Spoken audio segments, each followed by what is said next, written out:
Hello বন্ধুরা, good morning, সুপ্রভাত। কেমন আছো তোমরা সবাই? আশা করি তোমরা সবাই খুব ভালো আছো। আমার আরও একটি ব্লগে তোমাদের সকলকে স্বাগত জানাচ্ছি। এখন বাজে কিন্তু সকাল 8টা। বলতে না বলতে কে একদিন ছুটে চলে আসছে। আর মানে ভিডিও শুরু করতে না করতে আমাকে দেখে ছুটে ছুটে চলে এলো।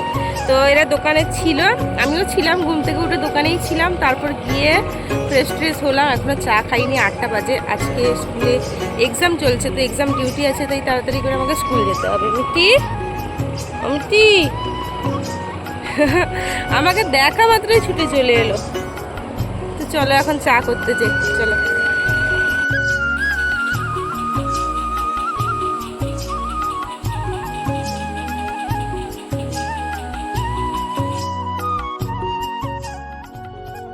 তো চা খেতে বসে গেছি। একজন তো চা করতে করতে এলো, নিয়ে আসতে হলো, আর একজন চা খেতে খেতে দেখি বসে গেছে আমার পাশে এসে। আর এদিকে ছোটটা বিস্কুট খাচ্ছে। বিকুট, একটি বিকুট। এত আদা রসুন দেখে কি ভাবছো বাড়িতে কোনো অনুষ্ঠান আছে? না, এগুলো হচ্ছে আমাদের দোকানের আদা রসুন। বাপি এক্ষুনি নিয়ে এসছে, কাঁথি থেকে বাজার করে নিয়ে এসছে। এতগুলো আদা কিন্তু পচা পড়ে গেছে, আদাটা একেবারে ঠকিয়ে দিয়েছে, তাই জন্য মা আলাদা করে রাখছে, আবার ফেরত দেবে। সকাল সকাল এইটা দেখে আমার এতটাই কষ্ট হয়েছে, তোমাদের ভাষায় বোঝাতে পারবো না। এটা ক্যাপসিকাম গাছ। আমি প্রায় 3 মাস ধরে বহুত কষ্টে চারা তৈরি করেছিলাম, জানো, বাড়িতে যে ক্যাপসিকাম মানে সে তীব্র গরমকাল এপ্রিল মেতে টবে জল দিয়ে দিয়ে বাঁচিয়ে, আর বর্ষাকালে অতিরিক্ত বৃষ্টির জন্য, রসের জন্য গাছটা মারা গেল। মানে তার থেকে দুঃখ কষ্ট তো আমার কিচ্ছু নেই। গাছ তৈরি করতে যতটা না কষ্ট, তার অবস্থা দেখো। চাটা খাওয়া দাওয়া তো শেষ, আর একটু রাস্তায় বেরিয়েছি, স্কুল তো আছে। কিছু ভালো লাগছে না, গাছটার অবস্থা দেখে আমার এত কষ্ট হচ্ছে। আর বেশ অনেক দিন ধরে না আমি ব্লগ ভিডিও বানাইনি, মাঝখানে বহুত গ্যাপ হয়ে গেছে। এবারে রাস্তায় দেখা হলে সব বন্ধু বান্ধবী কিন্তু আমাকে খুব ভালোবাসে, আমার ব্লগ দেখতে ভালোবাসে। তারা বলে যে ব্লগগুলো ভালো হচ্ছে, শর্টসের থেকে ব্লগগুলো ভালো হচ্ছে। কিন্তু আমি টাইমের অভাবে করতে পারছি না, তাও চেষ্টা করছি। এটা আমাদের বাড়ি, এটা রোয়া হয়ে গেছে, ওই দিকে রোয়া হয়ে গেছে, এই দিকে হয়ে গেছে। মোটামুটি সবার জমিতে টুকটাক রোয়া হয়ে গেছে, কিন্তু এই যে জমিটা দেখতে পাচ্ছ, এটা একজনের বাড়িতে বড় জমি, আর ওই দিকে এই জমিটাই রোয়া বাকি আছে। নয়তো আমাদের এদিকে সব কমপ্লিট। চাষের কাজ শেষের পথে, বলতে না বলতে আবার 2 দিন পর ধানও পাকতে শুরু করে দেবে। উনুন ধরিয়ে দিয়েছি। আজকে আমি উনুন ধরালাম, কারণ মা গেছে কিন্তু মাছ কাটতে। বাপি আজকে বাজার থেকে বেশ বড় সাইজের ওই যে ভোলা মাছগুলো হয় না, ওই কি বলে, কি ভোলা, ওই ভোলা মাছগুলো নিয়ে এসছে, ওগুলোই কাটছে। আর এদিকে আমাদের বাড়ির গাছে অনেক কুঁদলি হয়েছিল, তো ওগুলোই কেটেছি। আলু আর কুঁদলি দিয়ে একটা ভাজা হবে। আলু কুঁদলি দিয়ে ভাজা খেতে কিন্তু খুবই ভালো লাগে। আমরা যখন মেসে থাকতাম তখন প্রচুর কুঁদলি খেতাম। তখন মেদিনীপুরে গরমকালে ওই রাতে পান্তা দিয়ে কুঁদলি ভাজা, আহা সে যে স্বাদ, এখনও ভুলতে পারছি না। মানে আমরা প্রায়ই পান্তা খেতাম ওখানে গরমের জায়গায়। আর ওখানে না কুঁদলি খুবই সস্তা, 10 টাকা কিলো এরকম বিক্রি হতো। তো যাই হোক, এখন বাড়িতে হয় ওই জিনিসটা, আর ওটাই এখন ভাজা বসিয়ে দিচ্ছি।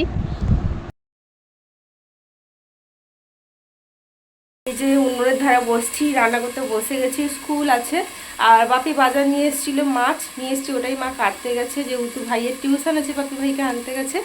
তো এইদিকে আমি ভাজাভুজি বসিয়ে দিয়েছি, আর ধোঁয়াতে কথা বলতে পারছি না। ওইদিকে পুকুর ঘাটে মা মাছ কাটছে। কি মাছ নিয়ে এসছে চলো দেখি। এই যে ভোলা মাছটা, এটা পুরো দেখতে বড় মাছের মতো, রুই মাছের মতো লাগছে। এটা সমুদ্রের ভোলা, এরকম বেশ বড় বড় পিস করে একে ঝাল দেয়া, তেঁতুল টক, আমাদের বাড়িতে এই তরকারিগুলোই বেশি হয়।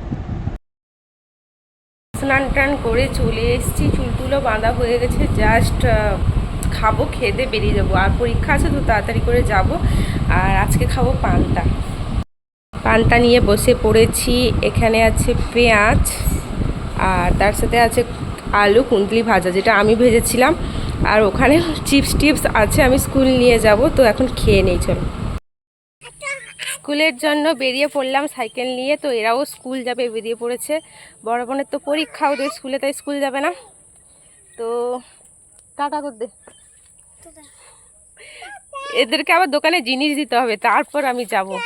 টাটা। আরেকজন সেপাশ থেকে টাটা করছে, টাটা। চলো।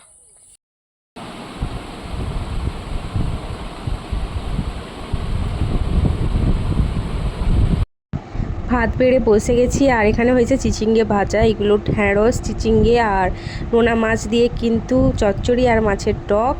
আর তারপর আমি বসে গেছি এই যে নাশপাতি কাটতে। বেশ অনেক দিন আগে কিন্তু নাশপাতি নিয়ে এসেছিলো বাপি, সেটা প্রায় মানে অনেক দিন ধরে খেয়েছি। একটা নাশপাতি খেতে মিনিমাম 3-4 দিন ওয়েট করে করে নাশপাতিটা খেয়েছি। তো নাশপাতিটা বেশ মিষ্টি ছিল, এমনি নর্মালি টক টক হয়, কিন্তু এটা যে নিয়ে এসেছিলো বেশ মিষ্টি। এই যে তারপর আমি বাড়িতে দাঁড়িয়েছিলাম, কাকিমা আমাকে ডাকলো। এই যে দেখো দুটো সাপের পুকুরে কিভাবে খেলা হচ্ছে। আমি ছোটোবেলায় দেখেছিলাম, তারপর আর তেমনভাবে আমাদের চোখে পড়েনি। এটা দুটো আলাদা আলাদা সাপ, এদের মধ্যে কিন্তু যুদ্ধ হয়, কে জিতবে ওটাই। আর সবাই মিলে দেখছি, আমার বোনেদের কাণ্ড দেখো। ওরা তো রাস্তার উপর প্রায় বসে গেছে, বসে বসে দেখছে, আর সবাই মিলেই দেখছিলাম। গুড ইভিনিং বন্ধুগণ। সেই কোন মানে বিকালবেলার পরে আর আমি ব্লগ শ্যুট করিনি। বিকাল থেকে দোকানে বসছিলাম, বাড়ির পাশে একটা দিদি বন্ধু বলতে পারো, যাই হোক, এতটাই গল্প করতে মজে গেছি আজকে, মন খুলে এতটাই গল্প করেছি। ফোনের কথা তো মানে ছাড়ো, আমরা সেই বাচ্চাকালের স্মৃতিতে ফিরে গেছি, স্কুল লাইফে ফিরে গেছি। ফোনের আলোচনা পুরো টোটালি বন্ধ। সারা বিকাল দোকানে বসে গল্প করতে করতে কাটিয়ে দিয়েছি। আর এখন বাজে 7:30। তো আজকে রাত ডিনারে দেখো বিরিয়ানি আছে। অনেক দিন বিরিয়ানি খাওয়া হয়নি, খেতে ইচ্ছা করছিল, তাই বিরিয়ানি আনতে দেওয়া হয়েছিল। তো এটা রাতে খাবো। আর ওইদিকে আজকে রুটি কি হবে? আজকে রুটি হবে না। তো আজকে রান্না ঘরে কোনো কাজ বাজ নেই। আর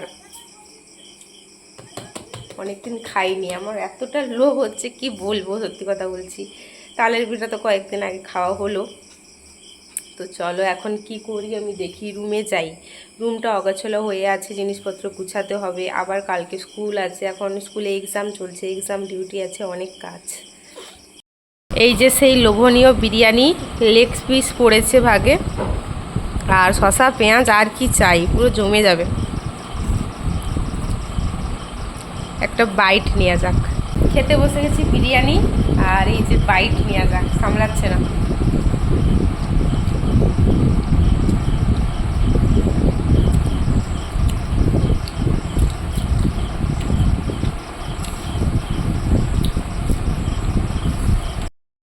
তো এই যে আমার অবস্থা দেখো, বিছানা টিছানা করে আমি একবারে ঢুকে গেছি।